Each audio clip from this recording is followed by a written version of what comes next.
Derby palermitano per la terza giornata del campionato di Serie B, girone H di futsal. Di fronte il CUS Palermo di Gianluca Isgro e il Villauria Monreale di Antonio Gallo, due squadre che hanno dettato il passo nel futsal cittadino negli ultimi anni. Subito prova a farsi viva la squadra ospite con questa percussione da parte di Badalamenti. Inizia bene la squadra ospite che qui recupera un altro gran pallone. Cassata impegna Lo Piparo ad una parata in uscita quasi alla disperata. Ancora attacco totale da parte degli ospiti, ancora Badalamenti e ancora Lo Piparo a mettere il pallone in angolo, e da questo angolo arriva la zampata di Bepi Abisso, il vecchio lupo di mare che non invecchia mai, e il gol dello 0-1 meritatissimo per la squadra di Antonio Gallo, che sblocca la partita al Palacus in maniera assolutamente meritata. Prova a scuotersi il CUS Palermo ma non riesce a farlo, e allora scorribanda dall'altra parte con il tentativo da parte di Giacomo Orlando, che colpisce in pieno la traversa allo Piparo, stavolta battuto. Poi primo tentativo della partita di una certa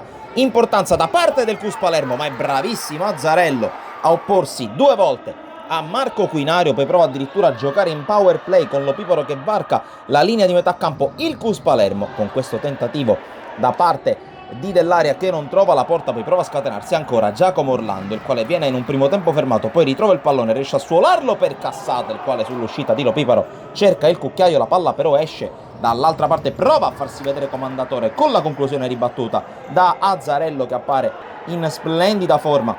Dall'altra parte attacca a pieno organico il Villauria Monreale, ma si scopre di fronte ai tentativi di uscita da parte del CUS, che qui spreca con Cutrona da buona posizione. Allora Azzarello con il rinvio dall'altra parte a servire ancora i compagni, e la palla che finisce fuori sul tapin a tu per tu con Lo Piparo. Poi all'improvviso si accende Giannusa, il quale salta il primo avversario, prova a portare a spasso Guarino lo affronta e lo stende. Il direttore di gara non ha dubbi, tiro libero per il Villauria Monreale. Dal dischetto si presenta proprio colui il quale l'ha conquistato, ovvero sia Giannusa, il quale attende il fischio dell'arbitro per prendere la rincorsa per calciare, ma trova l'opposizione da parte dell'ottimo Ciccio Lo Piparo.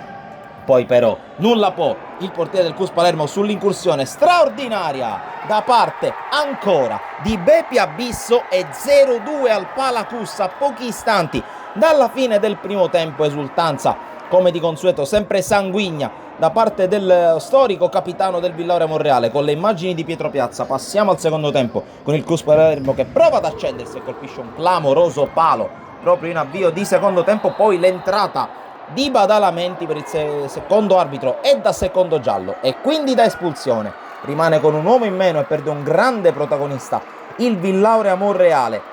Dopo il palo colpito da Guarino prova ad accendersi il CUS, che ha una buona opportunità ancora con il suo capitano che finta il tiro, e poi si ritrova di fronte l'ottimo Azzarello che respinge fuori. Poi il clamoroso contropiede per il Villauria Monreale, sprecato da Cassata, ex di turno, che si trova praticamente la palla addosso. Dall'altra parte Cosano non riesce a concretizzare, ma occhio a quello che accade qui. Ennesima palla recuperata ed ennesimo contropiede del Villauria, questa volta Cassata cerca Abisso. Tripletta di Bepi Abisso, la tripletta del 12, la tripletta del capitano. 0-3 Villauria Monreale nel segno del suo capitano, che mostra il numero agli spalti del Palacus. Villauria Monreale che non si ferma, cerca ancora di attaccare con questa incursione che colpisce il palo. L'azione prosegue, ultimo tentativo con palla che si perde fuori da parte di Ingrassia dopo la respinta della difesa. Poi l'avanzata, la corsa per il servizio vincente e per il gol del 4-0.